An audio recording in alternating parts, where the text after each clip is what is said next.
A special thank you to each of our subscribers who make this channel possible. Here's today's story. In a surprising turn of events, the National Park Service, NPS, has announced plans to restore and reinstall the statue of Albert Pike, a Confederate general, which was toppled and set ablaze during the social justice protests of 2020. This decision has reignited a heated debate over the legacy of Confederate monuments in the United States, particularly in the nation's capital. The bronze statue, which depicts Pike in civilian clothing, is currently undergoing restoration work to remove corrosion and paint, with the aim of having it back on display by October. The NPS stated that this restoration aligns with federal historic preservation laws and recent executive orders focused on beautifying Washington, D.C. and reinstating previously existing statues. This move is seen as part of a broader agenda to reshape the narrative of American history, particularly under the guidance of former President Donald Trump, who issued an executive order in March aimed at restoring truth and sanity to American history. The announcement comes at a time when the NPS has faced significant challenges, including staff cuts and threats to its funding, which have raised questions about its commitment to preserving historical accuracy.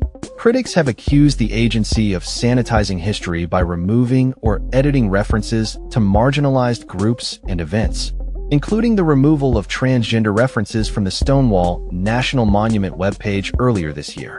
The Pike statue, dedicated in 1901, has long been a focal point of controversy. It was the only statue of a Confederate general in Washington, D.C., located in Judiciary Square, just a short distance from the U.S. Capitol. The statue was erected at the request of the Freemasons, who lobbied Congress for the land under the condition that Pike would be depicted in civilian attire.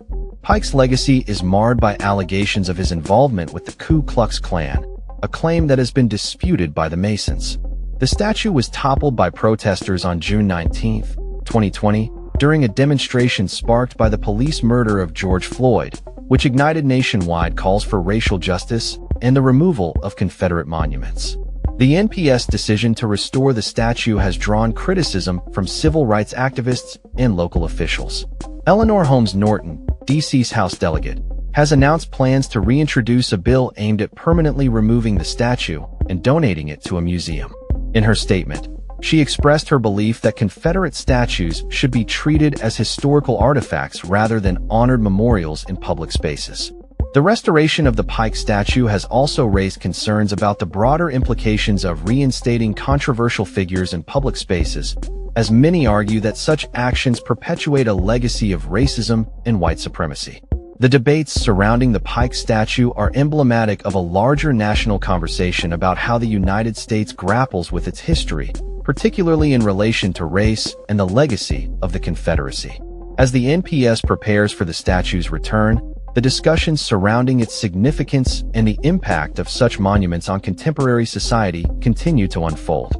With the statue set to be back on display soon, it remains to be seen how the public will react to its reinstatement and what this will mean for the ongoing discourse about race and history in America. That's all for this story. We upload videos every day covering many different subjects, so hit that subscribe button to stay informed. Thanks for watching.